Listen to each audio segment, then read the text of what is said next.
Paideuma, Grupo de Estudos Clássicos da Faculdade de Educação da Universidade de São Paulo. Olá a todos, este é mais um encontro do Grupo de Estudos Clássicos da Faculdade de Educação da Universidade de São Paulo. E hoje a ideia é conversarmos um pouco sobre um texto do T.S. Eliot, Tradição e Talento Individual, do qual nós escolhemos dois trechos pequenos aqui para iniciar a nossa conversa. Primeiro diz o seguinte: um dos fatos capazes de vir à luz nesse processo é nossa tendência em insistir, quando elogiamos um poeta, sobre os aspectos de sua obra nos quais ele menos se assemelha a qualquer outro. Em tais aspectos ou trechos de sua obra, pretendemos encontrar o que é individual, o que é a essência peculiar do homem. Salientamos com satisfação a diferença que o separa poeticamente de seus antecessores, em especial os mais próximos. Empenhamo-nos em descobrir algo que possa ser isolado para assim nos deleitar. Ao contrário, se nos aproximarmos de um poeta sem esse preconceito, poderemos a miúde descobrir que não apenas o melhor, mas também as passagens mais individuais de sua obra podem ser aquelas em que os poetas mortos, seus ancestrais, revelam mais vigorosamente a sua imortalidade. Esse é o primeiro trecho. O segundo é esse aqui. A tradição implica um significado muito mais amplo. Ela não pode ser herdada, e se alguém a deseja, deve conquistá-la através de um grande esforço.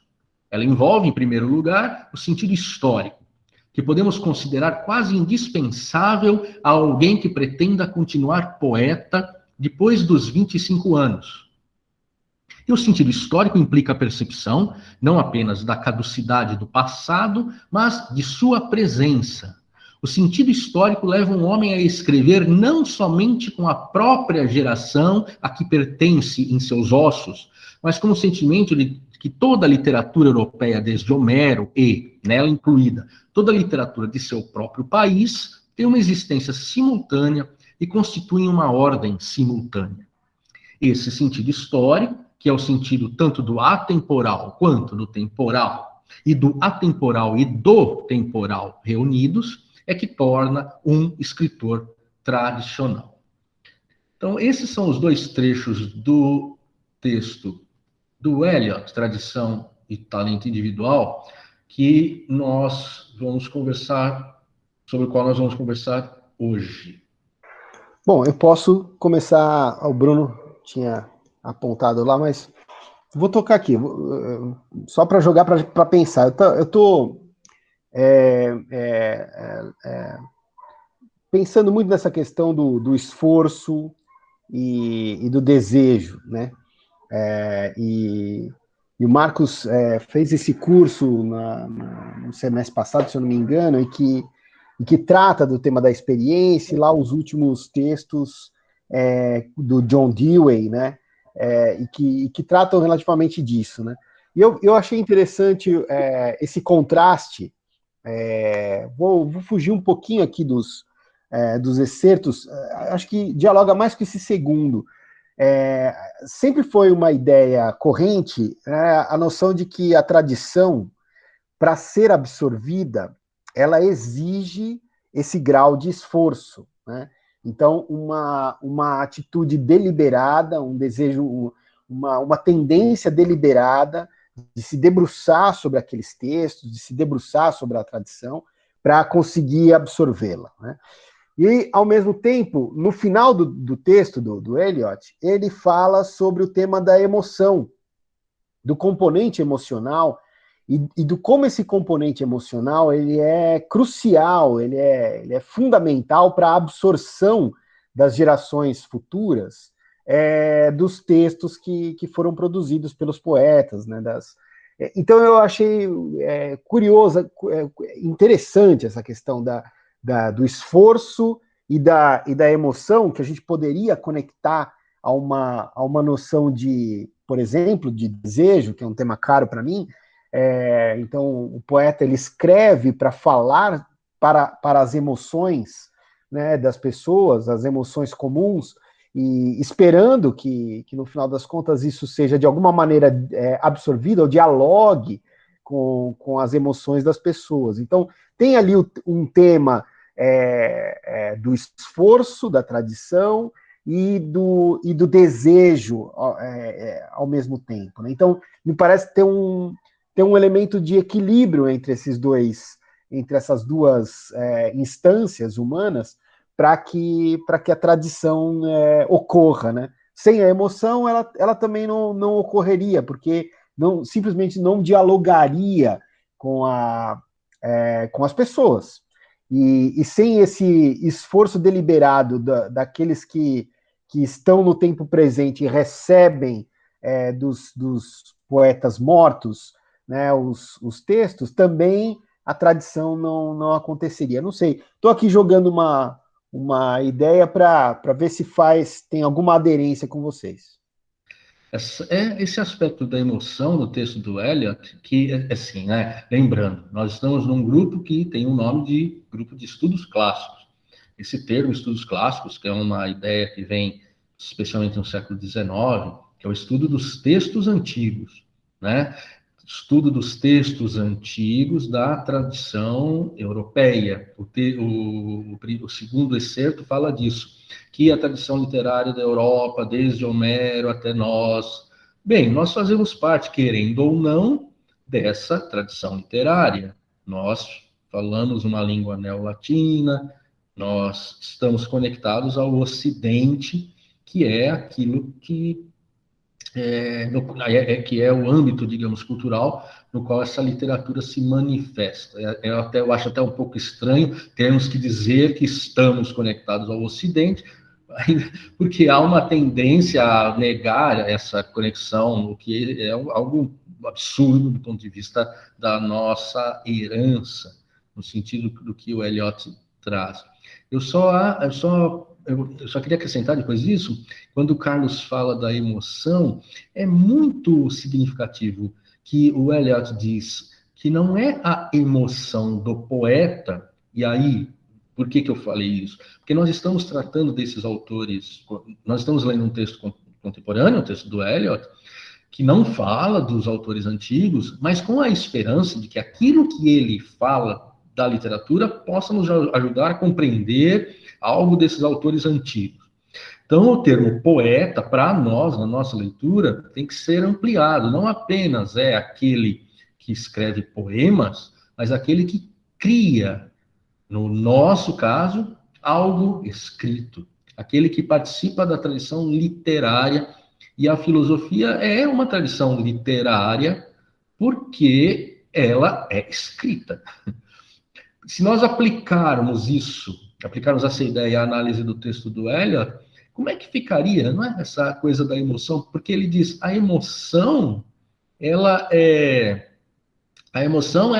criada não pela emoção do poeta ou do autor, mas por meio de um artifício, de uma técnica que essa técnica nasce tem origem no talento, na habilidade, para produzir no outro certa emoção. Quando eu li esse trecho, eu não tive como não lembrar daqueles versos famosos do Fernando Pessoa, que diz, o poeta é um fingidor, finge tão completamente que chega a fingir que é dor, a dor que devera sente.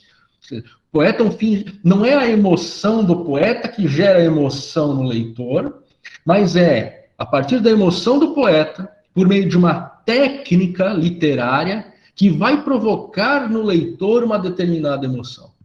Essa ideia é muito, muito cara. O Oscar Wilde, foi o Oscar Wilde que disse isso, que de bons sentimentos se faz mal poesia, né? Os sentimentos não geram as vontades, os desejos, como o Carlos falou, a ideia do desejo, ele não gera se não houver para essa geração, para essa produção, essa criação, né, que é o termo poesia, quer dizer isso, uma técnica, um know-how, né? O Vicente, por favor. No primeiro trecho, né, que o Marcos apresentou, para mim fica claro que para o autor, para o Eliot, a tradição e talento individual, né, que é o tema do título, ele não são questões opostas, questões antagônicas, mas sim são questões que se complementam, né? Ele começa o texto dizendo que, no contexto inglês, no contexto da época dele, né, a palavra tradição não era usada, né, e era usado a palavra tradicional, mas com uma conotação negativa, né? Então, se buscava o gênio na novidade, né? Então, a essência, no caso do poeta, né, estava justamente nessa capacidade dele de se diferenciar dos seus antecessores e trazer a novidade. Então, o Eliot, no texto, me parece que ele contesta essa visão, né, e vai apresentar uma nova visão em que ele vai defender a tradição, tá? Mas não defender a tradição como algo estático, né, como algo já dado. Ele vai defender uma tradição que não é vista como repetição, que não é vista como herança, né? Ele diz que não é uma herança, né? Mas a tradição que resulta de um grande esforço de tomar consciência do passado que há no presente, né? Então, essa é a reflexão que eu queria trazer inicialmente, que tem a ver com a primeira citação, né? Então, essa diferenciação que o autor faz em relação ao contexto dele, né? Dizendo, não, a novidade também está relacionada, ela não se contrapõe, né, à tradição. Enfim, o gênio na poesia, ele não é algo que está contraposto à tradição. Não há criação sem a tradição, né? Então, eu ia só, puxando o gancho do Vicente, lembrar da conversa entre os textos, né? Da conversa do texto do Borges, por exemplo, essa colocação do Vicente faz muito sentido. A ideia de que, num certo sentido, quem está construindo a tradição somos nós contemporâneos, né? E eu acho que os textos, nesse sentido, eles dialogam, né? Tem uma ideia que eu achei muito forte, muito bacana, que é a ideia do contemporâneo. Isso, nós, por vezes, esquecemos essa característica que é dada pela materialidade dos textos que estão à nossa disposição. Quer dizer o quê? O que eu quero dizer com isso? Todos os textos que estão à nossa disposição são nossos contemporâneos.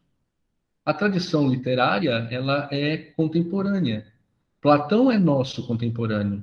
Eu acho que é um pouco por aí que o Vicente, né, estava querendo apontar.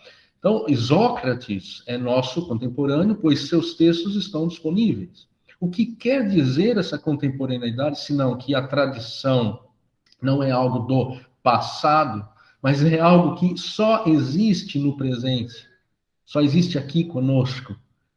Então, negar a ideia de tradição é quase que uma contradição em termos, porque a nossa relação com os textos, ela depende totalmente do que se chama tradição, que é o quê? A existência concreta desses textos entre nós agora, hoje. E aí nós faremos conexões diversas, podemos fazer inúmeras conexões, podemos colocar textos próximos uns dos outros, afastá-los, lê-los transversalmente, mas como o Carlos falou, a tradição literária se dá, retomando Borges, e é o tema mais explícito, né, desse texto do Eliot, que é anterior ao texto do Borges, é que a tradição é algo que existe agora. Então, dizer assim, qual é o sentido de lermos textos antigos? Rigorosamente falando, os textos talvez não sejam antigos. Os textos são presentes hoje, eles estão conosco. Eles não estão na antiguidade, eles são escritos na antiguidade, mas estão conosco. E depois o Eliot diz que o poeta ou o criador é aquele capaz de tirar do texto que ainda está vivo nele e deixar de lado o que está morto. Só que esse vivo e morto não é definitivo, né? Esse vivo e morto, ele em determinado contexto, algo está vivo, em outro, logo ali à frente, está morto. E algo que nós imaginávamos morto, retoma, vivo, cheio de sentido. Essa ideia da contemporaneidade do texto, da tradição como algo contemporâneo, é fantástica para mim. Renata Souza. Marcos, dentro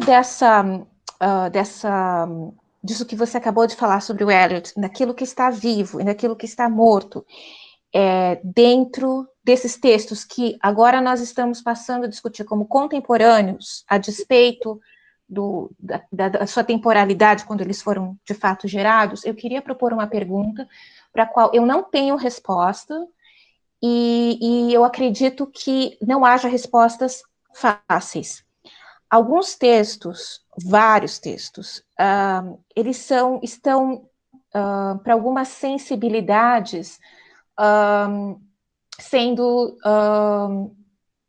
inclusive até querendo ser eliminados do currículo, das discussões. Eu vou dar um exemplo bem simples. A obra do Dewey, Democracia e Educação, nela ele se refere ao que hoje nós chamamos de, por exemplo, primeiras nações ou povos indígenas, né? Nessa sensibilidade que eu digo mais refinada que nós estamos adquirindo contemporaneamente, mas ele se refere a selvagens. Isso é algo de fato do tempo dele, né? Então, a minha pergunta é, dentro disso que está vivo, que está falando para nós, e isso que está morto, como nós podemos negociar, ou como vocês pensam que nós podemos negociar essas visões do passado que nos afetam certas sensibilidades contemporâneas? Eu pergunto porque isso é algo que eu não estou acompanhando, eu não sou professora de ensino fundamental e médio, eu não estou na pedagogia atual, eu tenho lá meus 40 e tantos anos, já estou entregando. Isso não era um problema na época que eu estudei, mas isso é um grande problema que eu estou percebendo agora, vocês devem saber, vocês estão muito mais a par do que está acontecendo na educação brasileira, mas isso é um grande problema na universidade norte-americana, e aqui eu estou incluindo Canadá e Estados Unidos, alvo de, assim, muitas discussões bastante acaloradas em salas de aula, inclusive pelo fato de ser uma sociedade multicultural, pelo fato de eles estarem negociando questões com os povos indígenas e outras identidades, né, de uma maneira mais engajada do que nós, embora nós estejamos também tratando dessas questões, e eu não estou discutindo aqui se é relevante ou não, enfim, não é disso que eu estou falando, mas isso está afetando a leitura, e principalmente isso está sendo bastante discutido na Sociedade de Filosofia da Educação norte-americana, né? E uma das professoras que eu tenho numa das disciplinas, ela chama sempre, todos os textos que a gente fala, ela se refere a esses textos, aos autores desses textos, sejam mais antigos ou não, como parceiros de conversa, partners in conversation. Então, ela está trazendo, eu entendi, pelo que você propôs, que de fato, mesmo independente de quando esses textos foram materialmente gerados, de fato, eles estão conosco em diálogo. Mas, ao mesmo tempo, é uma preocupação de como nós vamos recepcionar esses textos, tendo em vista essa sensibilidade nossa contemporânea. É algo que se discute bastante. Então, foi o tema dos estoicos, Heidegger e outros tantos filósofos. Tem um trecho, enquanto você falava, eu pensei aqui num trecho do texto, uma frase que ele diz o seguinte: alguém disse, os escritores mortos estão distantes de nós porque conhecemos muito mais do que eles conheceram. Exatamente. E são eles aquilo que conhecemos. Essa frase é lapidária. Citando Eliot, alguém disse, aspas, no texto de Eliot, os escritores mortos estão distantes de nós porque conhecemos, porque sabemos muito mais do que eles sabiam. É o que é o que, digamos, é o discurso que está em voga quando pensamos nessa atividade meio que saneadora em relação a certos textos.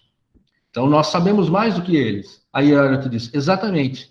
E são eles aquilo que nós sabemos.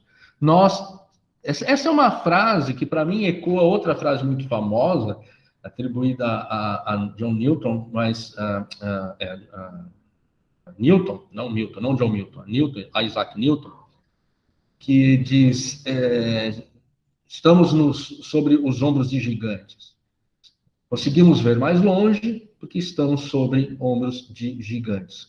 Mas, se eu não me engano, essa frase é de São Bernardo, ainda, séculos atrás.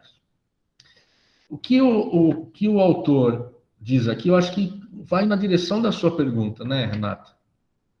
Claro que John Dewey, em 1910 ou 1920, quando ele escrevia, ao tratar dos povos originários, ou dos índios, outro termo que não deve ser mais usado, né? Ele, por selvagens, ele estava representando ali, no seu texto, um certo espírito do tempo. Ele representava no seu texto um certo espírito do tempo. Hoje, nós já não fazemos isso, porque consideramos esse termo ofensivo, a dignidade dessas culturas.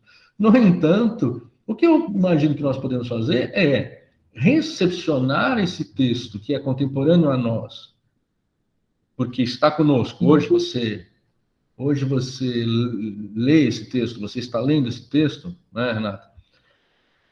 Utilizando o bom senso, utilizando a percepção, colocando-nos no lugar desse autor. Esse autor, quando usou esse termo, ele usou esse termo de que maneira? Qual era o propósito dele? Vamos imaginar, não creio que John Dewey tenha usado esse termo de uma maneira negativa em relação aos índios, mas vamos imaginar, aos aborígenes no sentido de povos originários, mas vamos imaginar que ele tenha usado, vamos imaginar que, por exemplo, nós lemos hoje textos que são carregados de racismo. Monteiro Lobato, né? Tem uma grande polêmica com Monteiro Lobato, se ele é racista ou não. Há trechos racistas na obra de Monteiro Lobato, há trechos racistas. Com isso, eu devo, então, deixar de ler Monteiro Lobato? Não, eu posso continuar a ler Monteiro Lobato, levando em conta essa diferença e conversando sobre essa diferença. E dizendo que aquilo que ele coloca no seu texto, hoje, do ponto de vista ético, moral, político, não corresponde mais àquilo que nós acreditamos. Mas nós só chegamos a esse ponto porque existiram esses autores. O Carlos Castanha, talvez possa... Vou conversar um pouco mais com a gente sobre isso, porque me parece algo que o processo psicanalítico de integração, por assim dizer, quando eu penso que eu devo integrar e não desagregar, eu preciso integrar os elementos que me parecem pouco, digamos, pouco harmônicos em mim, preciso fazer uma integração desses elementos.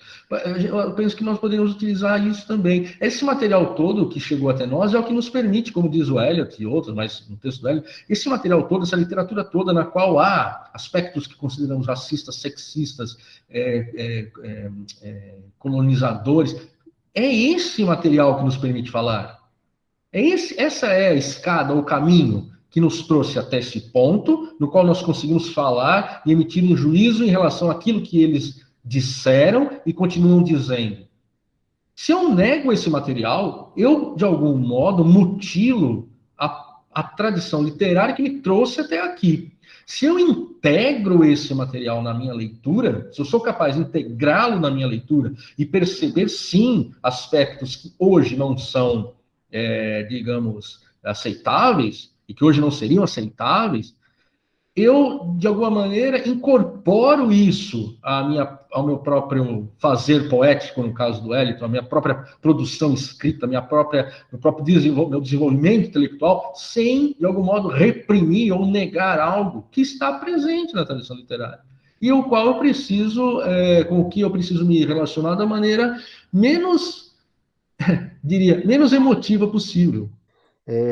Então, enquanto a Renata falava, me veio justamente o exemplo do Monteiro Lobato na cabeça, e do quanto é realmente problemático. Tem realmente muitas matizes nessa discussão, né?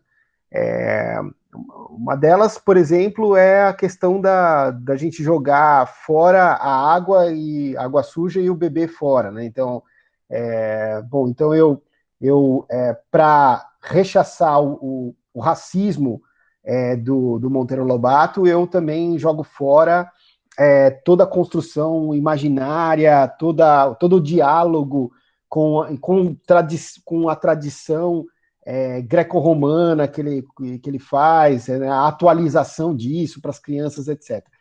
Entretanto, justamente por isso, eu fico aqui imaginando uma criança numa tenra idade, sei lá, tem uma pequena aqui de 8 anos, escutando uma história, e aí ele, ali no meio, o como a tia Anastácia é tratada, né, o como ela é colocada ali na história. Será que ela tem filtros suficientes para eu mesmo explicando, olha, filha, nessa hora é porque o autor da época, nananana, e aí então tinha um racismo. Será que não é muita coisa, né? É exigir um grau de maturidade. Tô aqui fazendo um pouco um papel de advogado do diabo, mas eu penso que talvez essas discussões, para a gente aqui, nós, doutorandos, mestrandos, doutores, pós-doutores, é uma discussão simples, né? Porque temos maturidade intelectual suficiente para separar uma coisa da outra. Mas isso levado para o chão da sala de aula, lidando com crianças que ainda não têm essa maturidade intelectual toda e nem esses filtros todos, realmente é uma discussão para ser pensada, no mínimo para ser pensada, né? Então, como levar aí para nós, eu imagino que seja uma questão realmente relativamente simples, né? Eu não vou deixar de ler Dewey porque ele usou o termo selvagem.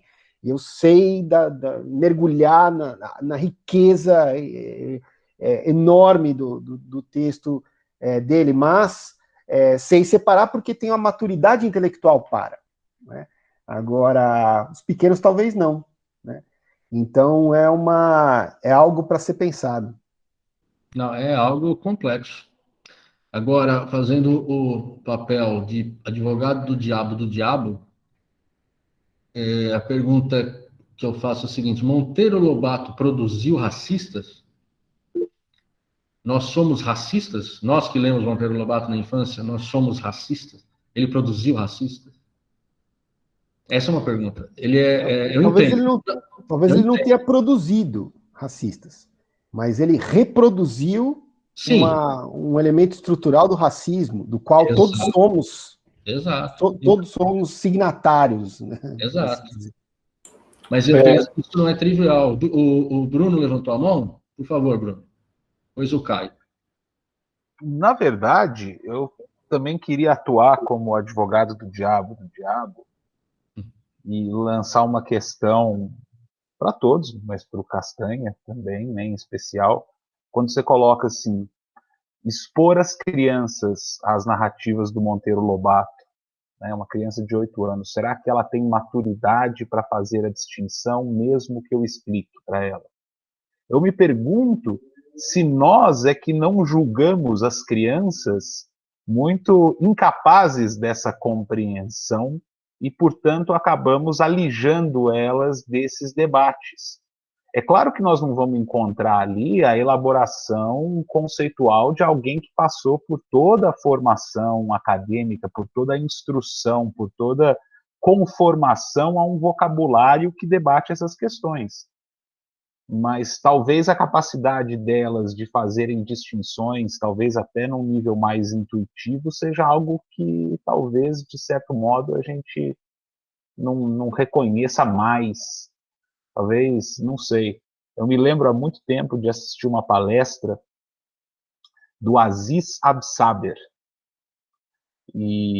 na Federal de Santa Catarina. E ele estava falando sobre o quanto seria importante para o Brasil investir em energia solar, células fotovoltaicas, desenvolver essa tecnologia, porque no futuro, etc. e tal. Então, parece uma coisa completamente desconectada, né? Mas aí ele mesmo fez um movimento surpreendente, porque eu, enfim, não esperava aquilo, e diz assim, olha, é preciso tratar o setor energético tão vital para o país, né, é preciso tratar dessa forma, tal como devemos tratar a educação das crianças, porque é preciso pensar na formação para o futuro, etc. e tal. Ele poderia ter ali como um pressuposto até um discurso todo mais, ou uma ideia toda mais técnica, voltada para a formação de mão de obra qualificada, etc. e tal. Mas por que eu volto nisso? Porque eu me pergunto se em algum momento, historicamente, nós não passamos a considerar a infância dotada de uma pureza e de uma ingenuidade que deve ser prolongada o máximo possível no desenvolvimento da criança. Como se expor uma criança de 8 anos a ideias e noções do que é racismo e do que devemos ou não valorizar na obra do Monteiro Lobato fosse algo fora do alcance dela. Enfim, acho que eu também divaguei demais. Fica aí a provocação. Boa noite, turma. Também quero ser o advogado do diabo do diabo. Eu lembro de uma frase do grande Antônio Abrujanra, que ele falava que toda palavra é fascista. E ele falava isso, toda palavra é fascista. Demorei a entender muito tempo, mas depois que eu li o Fedro de Platão, eu comecei a compreender que existe um limite da palavra escrita. Existe um limite da palavra escrita. E normalmente, eu acho que nós, modernos, queremos encontrar pelo livro um sentido normativo para a nossa vida.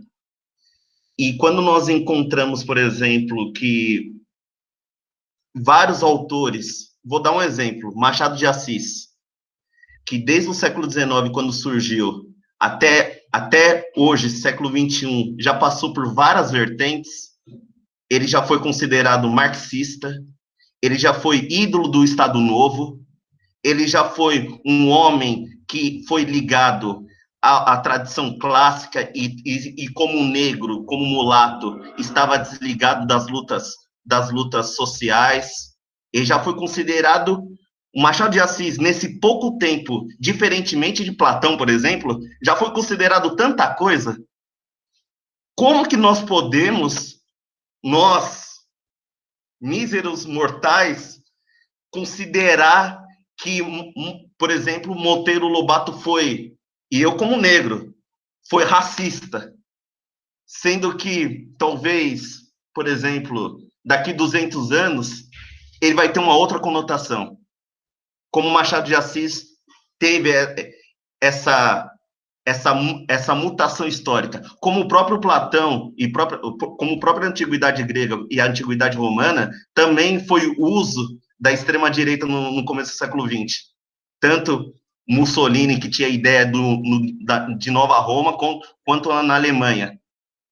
Então, é muito complicado quando nós colocamos o livro, quando utilizamos o livro como uma leitura de Constituição, quase. É uma ideia normativa. Essa sua colocação, Armando, é muito interessante, porque, de fato, eu penso duas coisas.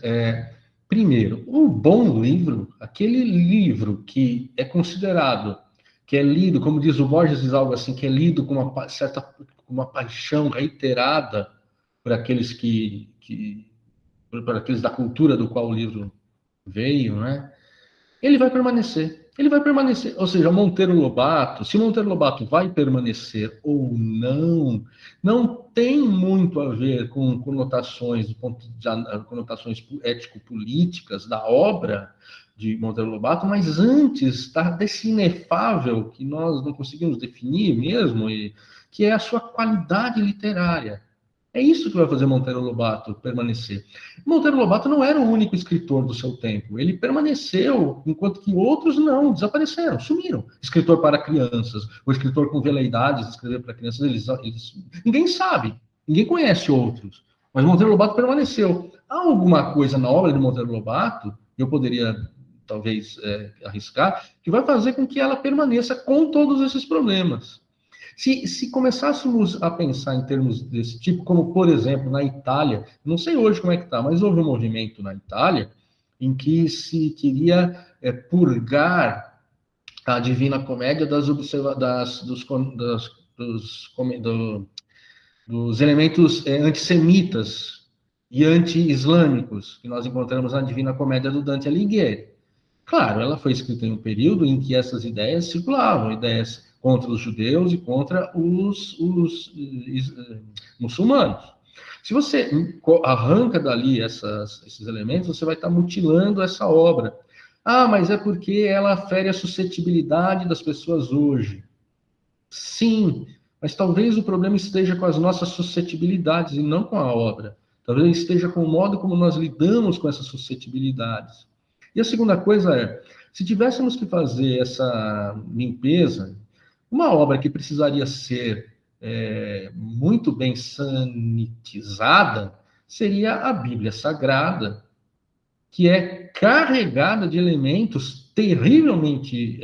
no Novo Testamento tem elementos antissemitas, e o Antigo Testamento fala da escravidão como algo natural, o preço lá da filha, se você fosse vender a filha... condena a homossexualidade de uma maneira terrível, a pena de morte.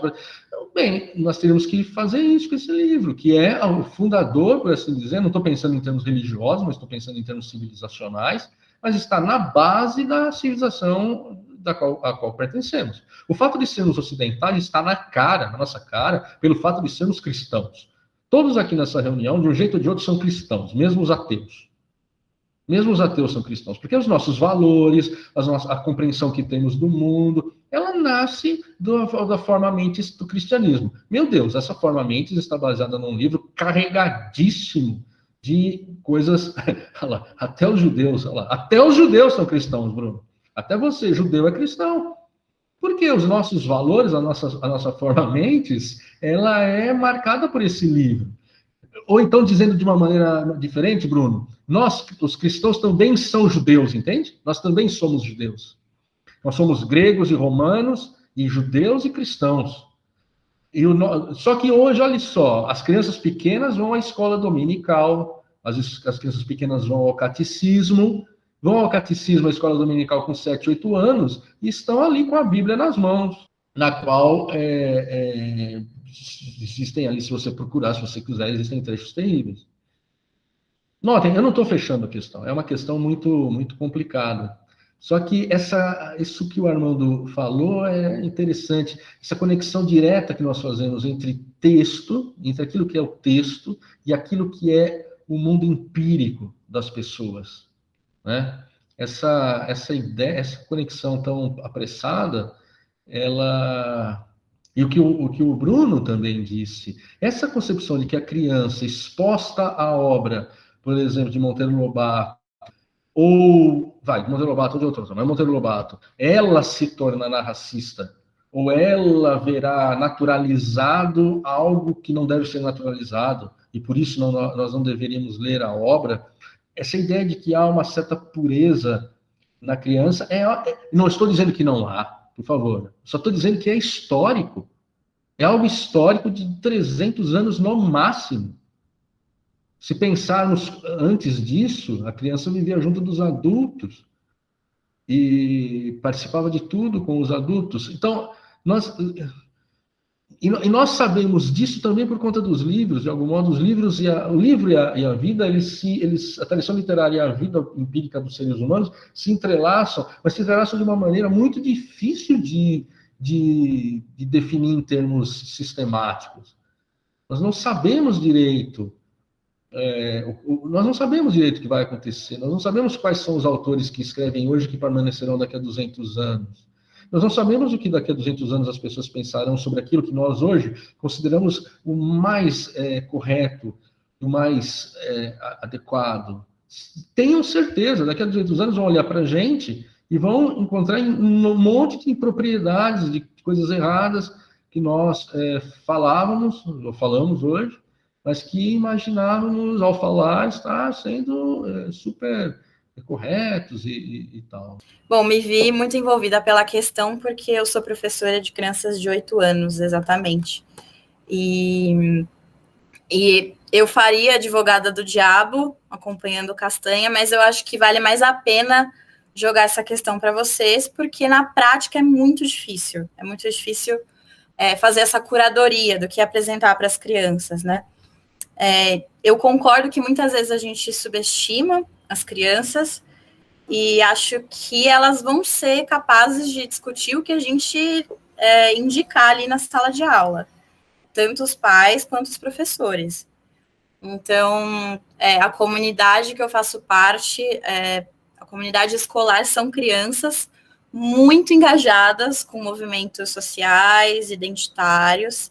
Então, meus alunos de 7, 8 anos se consideram feministas, se bobear comunistas, apesar de ser uma escola elitista. E então, assim, eles têm um vocabulário muito elaborado, dá para a gente fazer várias discussões com eles sobre todos os movimentos possíveis, mas a questão é que eles reproduzem muito, né? Então, as falas deles são as falas dos pais, assim, muito refinadas, do tipo, podemos falar preto ou devemos falar negro, né? Então, a gente não pode falar preto, ou a gente pode falar preto agora. Então, eles trazem isso para a sala de aula.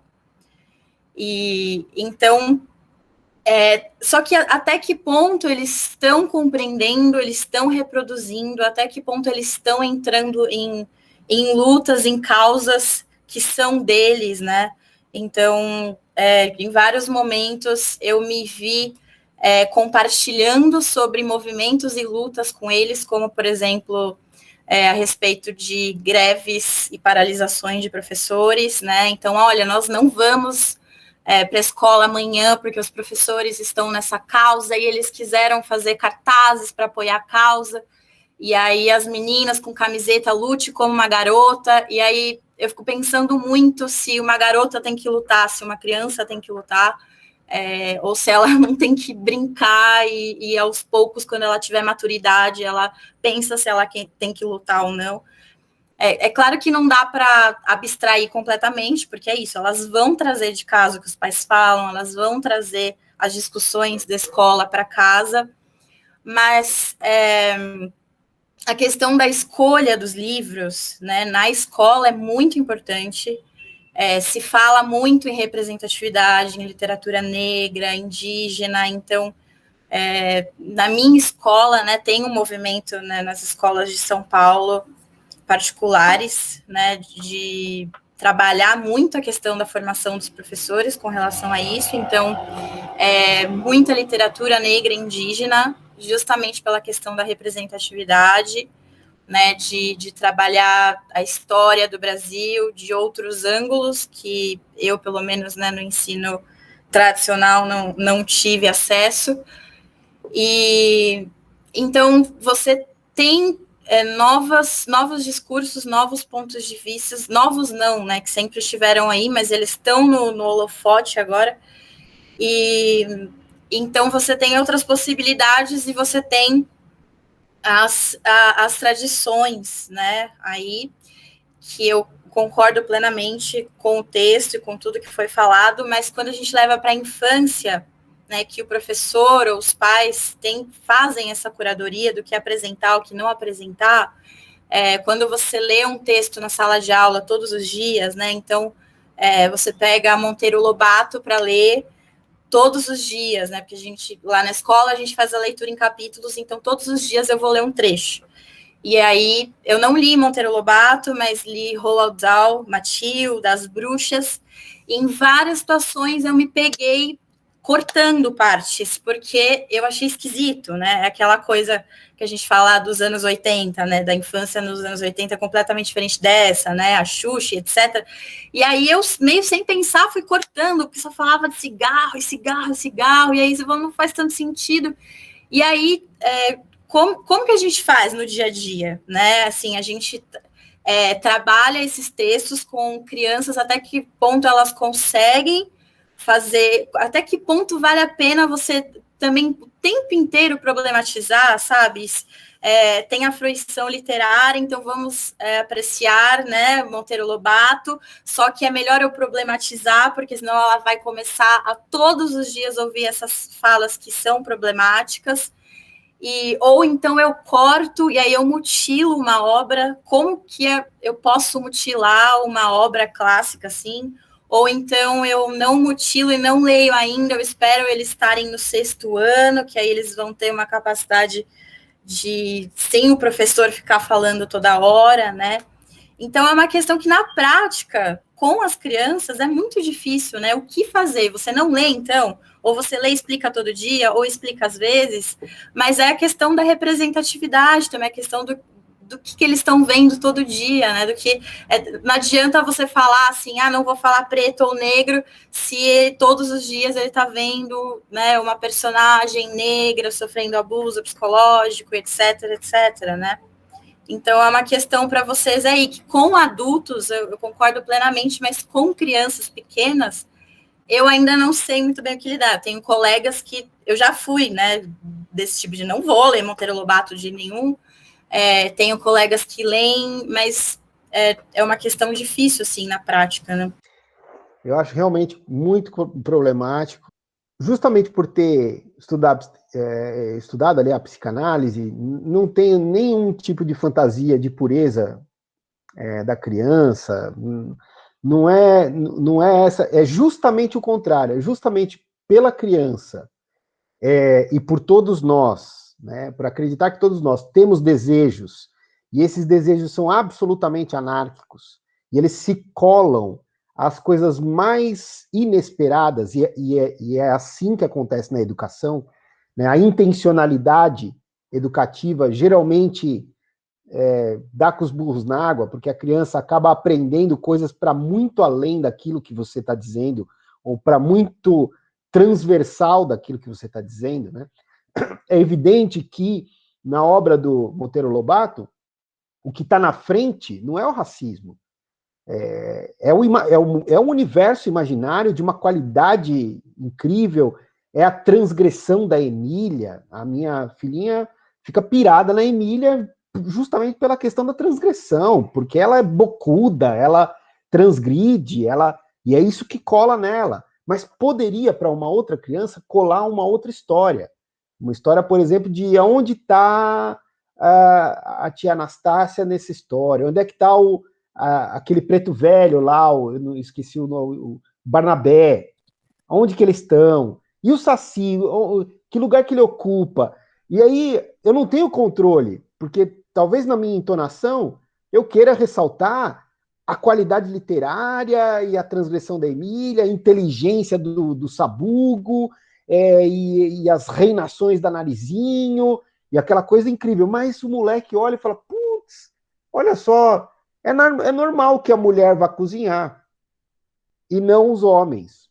É normal que a Narizinho ocupe um determinado espaço nessa sociedade, e o Pedrinho uma outra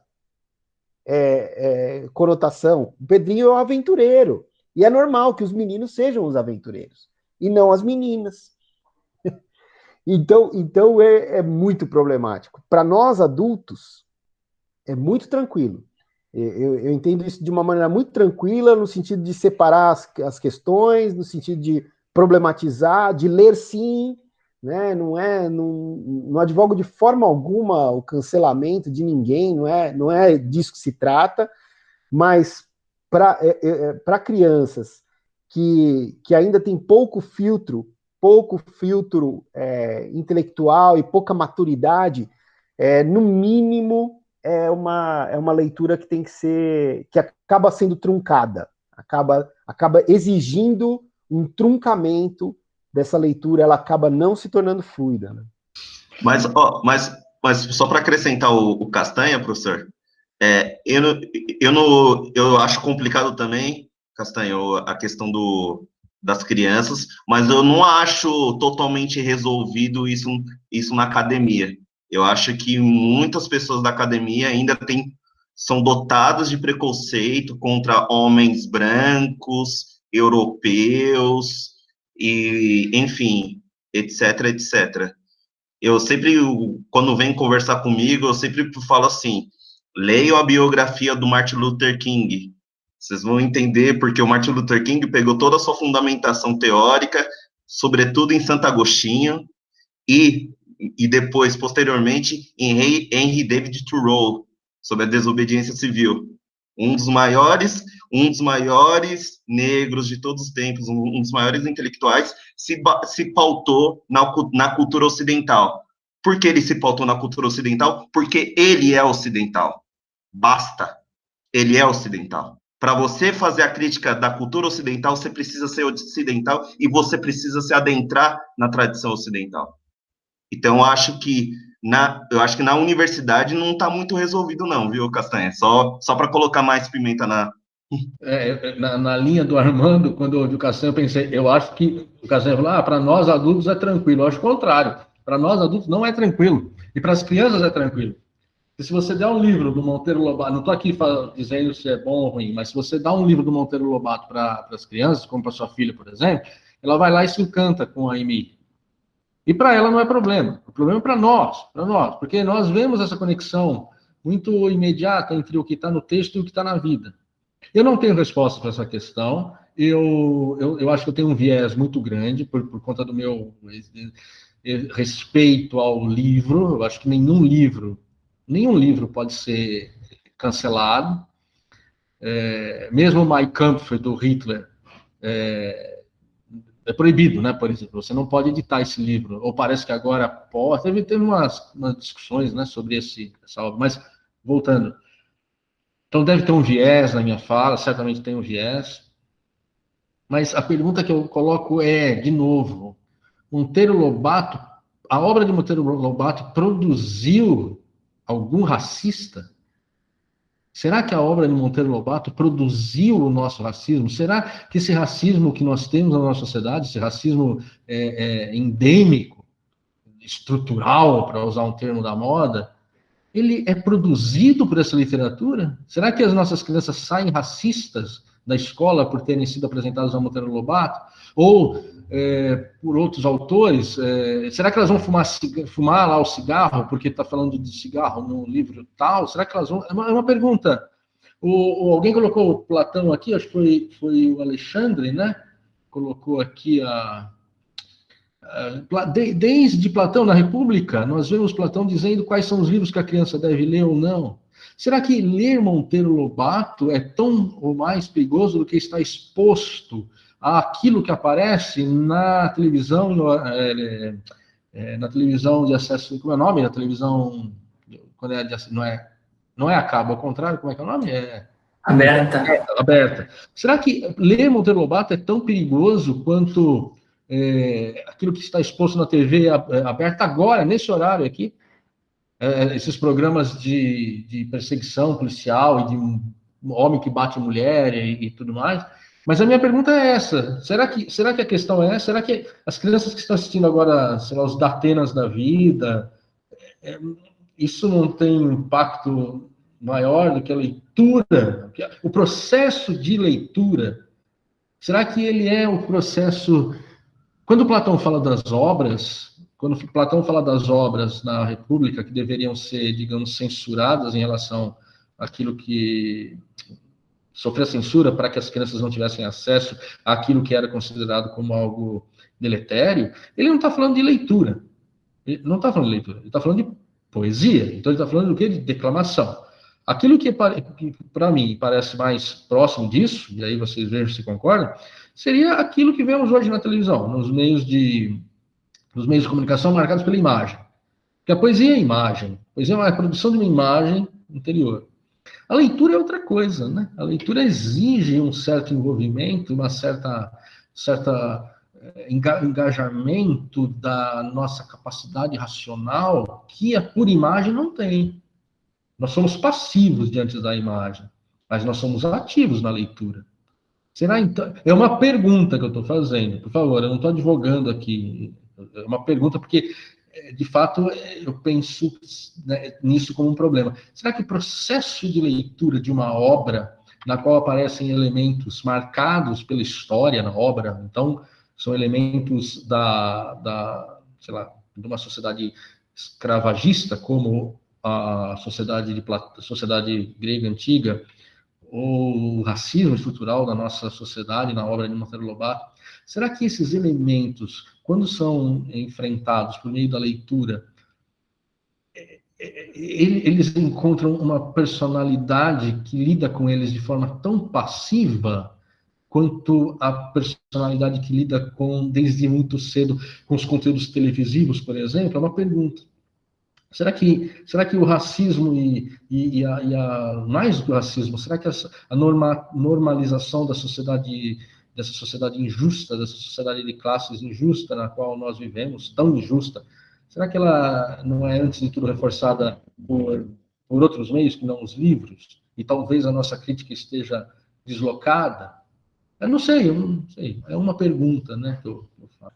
Aí que tá, o texto do Eliot e depois o texto do Harold Bloom, especialmente, não o que nós vamos ler, mas a obra, por exemplo, de um autor como Harold Bloom, vai dizer que essa pretensão acerca de um texto é uma pretensão absolutamente desmedida. Por quê? Porque o critério literário não tem nada a ver com a ideia de representação, de representatividade. Vai haver uma discussão enorme, né, quanto a isso, vai se dizer que não, tal.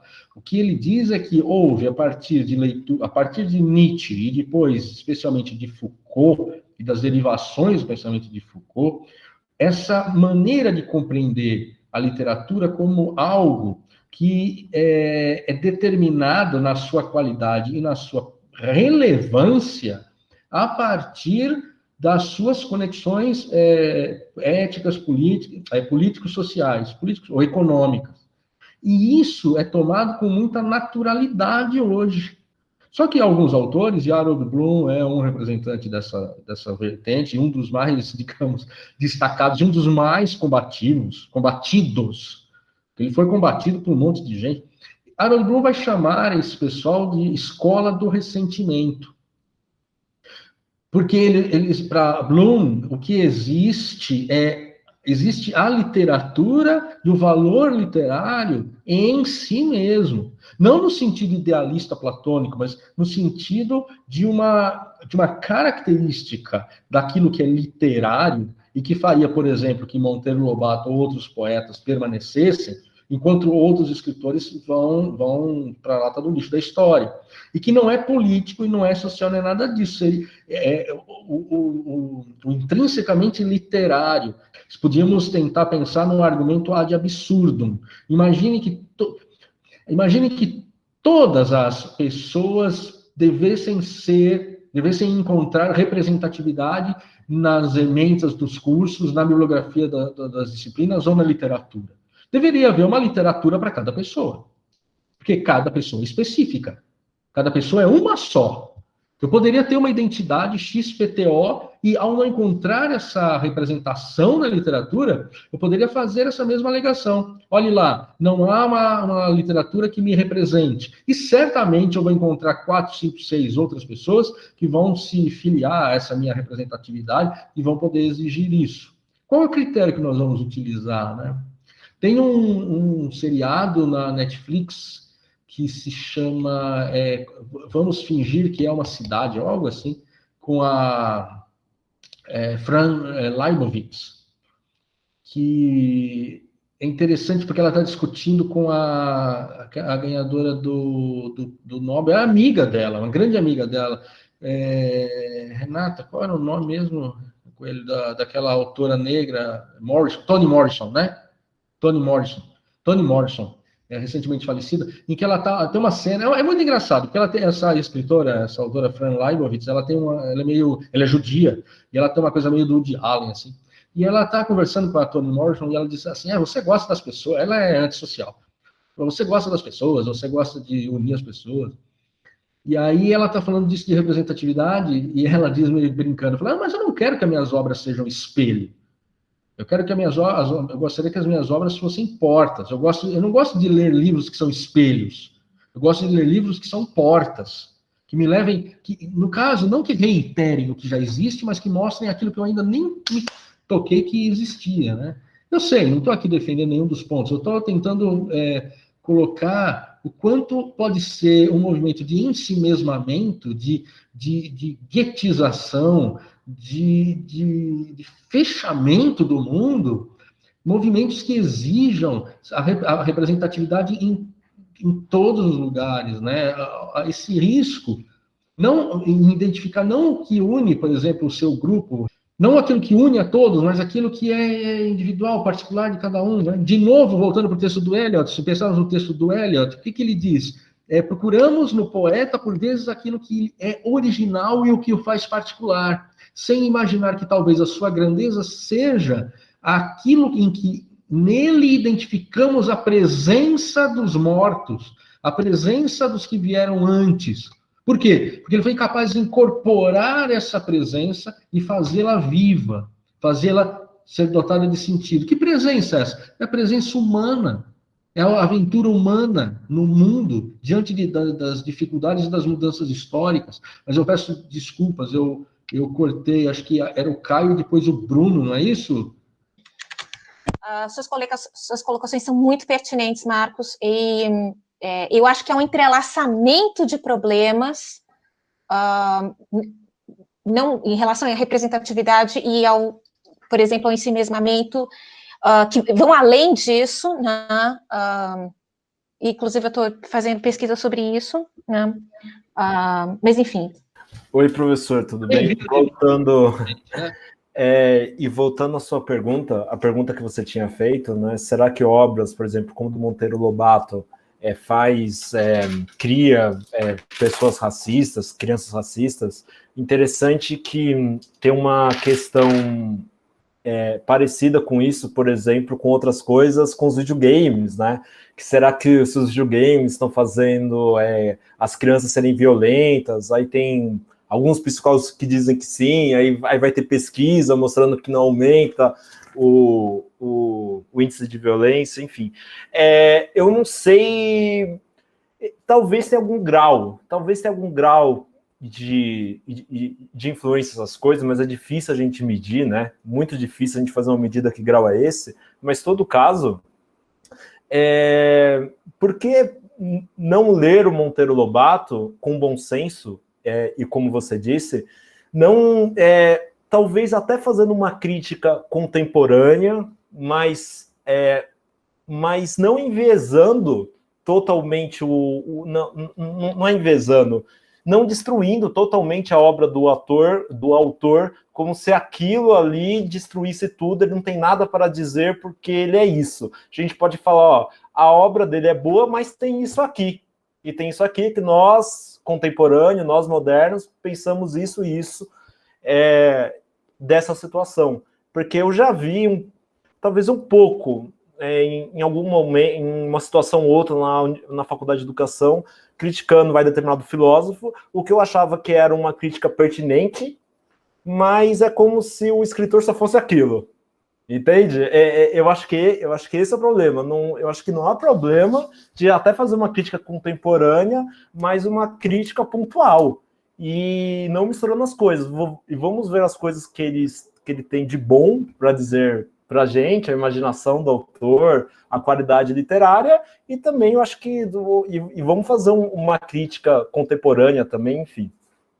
E professor, e sobre essa pergunta, eu estava refletindo, e eu li pouco tempo atrás, eu li o Crime e Castigo, aí eu estou pensando que se no futuro a gente não vai, por exemplo, falar que as pessoas não devem ler Crime e Castigo, porque é uma ideia perigosíssima, enfim, desculpa de falar spoiler, mas uma pessoa justifica um assassinato. Na cabeça dela há uma justificação e ela acha que ela está fazendo bem para a humanidade. É uma interpretação minha, não sei, mais ou menos assim. Como se ela estivesse fazendo bem, ela não fez nada de mal e ela justifica um crime que ela fez. Ora, é uma ideia perigosa, não é? Se a gente pensar, mas, e tudo bem que, de certa forma, há uma crítica do autor a respeito disso, talvez dê para encontrar, mas enfim. Bom, e só ressaltando o que o professor disse, né? Eu acho que é o bom senso, não é que devemos passar dessas questões, acho que a gente deve falar, tanto na universidade quanto na escola, no ensino médio, enfim, na educação básica, mas não destruir o autor por causa de, digamos, de algo específico. Criticá-lo pontualmente, mas mostrar as outras coisas que esse autor tem também. Esse é um tema que não acaba, né? É um tema... E eu não sei, acho que talvez pela minha experiência lá formativa lá no Pará, e por eu estar muito envolvido com essa questão da diversidade, assim, da importância, da relevância que isso tem tido nas formações de professores, esse é um tema que cada vez mais me incomoda, assim. Acho que tem... A gente cai na mesma questão, meio que um senso comum, assim, né? Somos ocidentais? Né? Somos. Né? Mas somos só ocidentais? Não, né? Então a diversidade, ela tá... Esse discurso, ele busca a representatividade totalizante de tudo.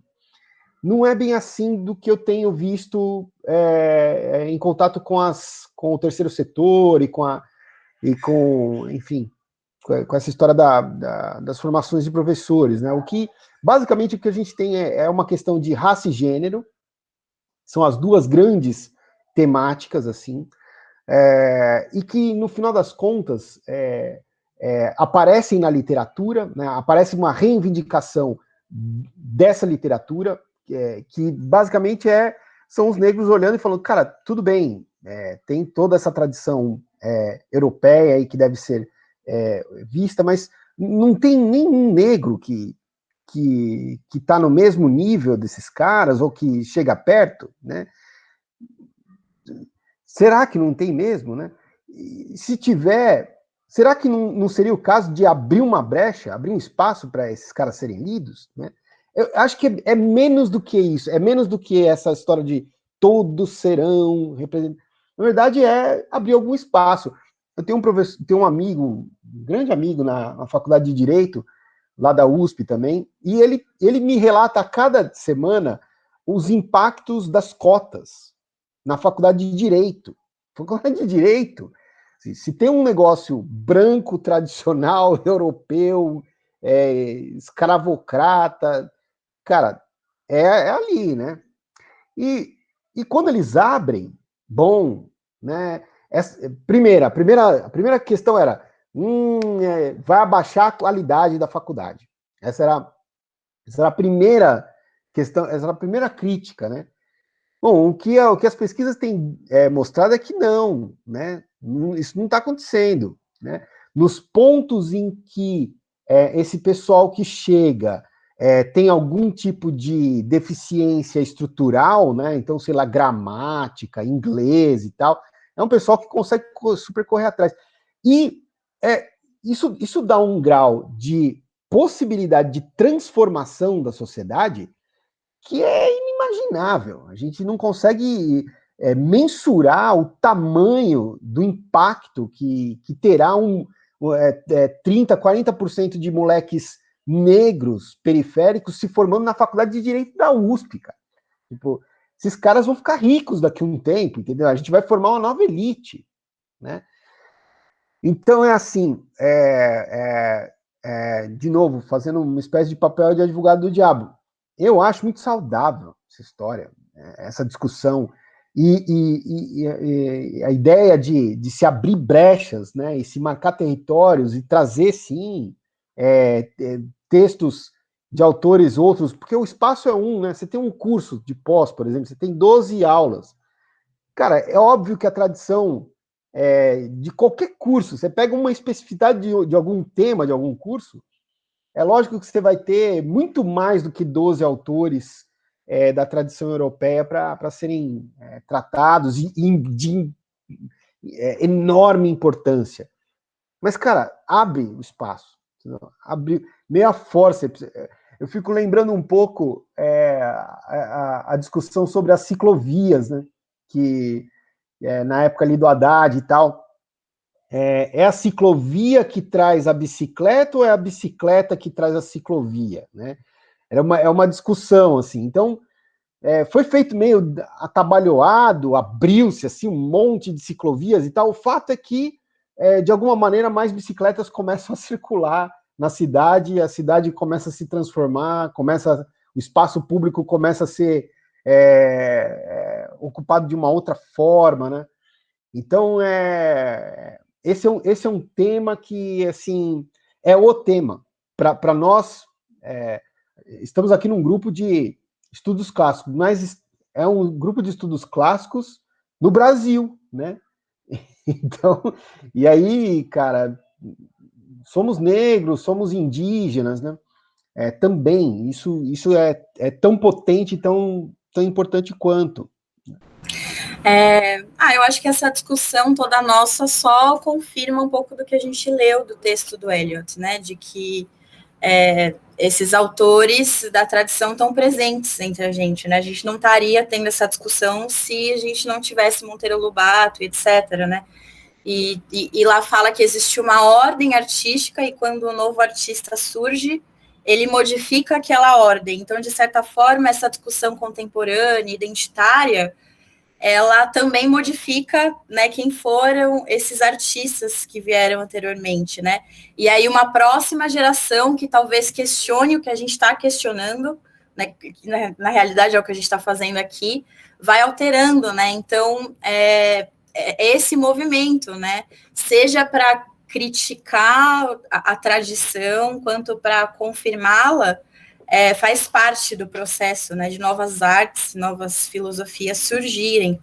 E eu me lembrei tem um livro que eu estou lendo, que é O Céu da Meia-Noite, Lily Brooks Dalton, que tem um filme recentemente que o George Clooney é o protagonista, né, que ele é um astrônomo que está vivendo num observatório, né, no Ártico, algo assim, e ele... a humanidade vai ser destruída, não sabe por quê, o planeta Terra vai ser destruído, e aí ele vive com o pavor da morte, não pela morte física do corpo dele, mas a morte para ele significa que a humanidade vai morrer, né, mas não por conta da humanidade morrer, mas porque não vai ter ninguém para ler a produção científica dele, né? Então, se ele morresse, mas o mundo continuasse, ou as pessoas fossem para um outro planeta e a obra dele fosse junto, ele não teria morrido, né? A obra dele teria continuado. Então, é isso. A gente questionando ou não, né, esses teóricos, esses artistas, questionando ou não, na verdade, a gente questionando, sendo criticando ou não, de certa forma a gente está contribuindo para que eles estejam vivos entre nós, né? Que é muito melhor para eles que a gente fale, né, aquela velha coisa, né, falem bem ou falem mal, mas falem de mim, né, que dessa forma eles estão vivos entre a gente, né? Isso mesmo. A potência, a força desses autores é essa. Por que estamos falando de Monteiro Lobato? E não estamos falando, sei lá, de outro autor, do qual nós não somos nem capazes de citar, porque não temos o nome. Há uma potência, né? Aqui eu acho essa discussão muito legal, porque é uma tensão entre o que seria especificamente literário, o que seria especificamente, estritamente, essencialmente, talvez, literário, e aquilo que é o seu entorno, a sociedade que dá origem a uma determinada obra, o mundo, a cosmovisão de um determinado autor ou de uma determinada época, se elas determinam a obra literária. Será que elas determinam absolutamente uma obra literária? Será que a República de Platão ou as tragédias de Shakespeare são, cada uma delas, frutos da Atenas do século IV ou da Inglaterra do tempo de Shakespeare? Será que um autor como Shakespeare, ou como Platão, ou como Monteiro Lobato, ou como Machado de Assis, será que ele pode ser reduzido ou deduzido do seu tempo?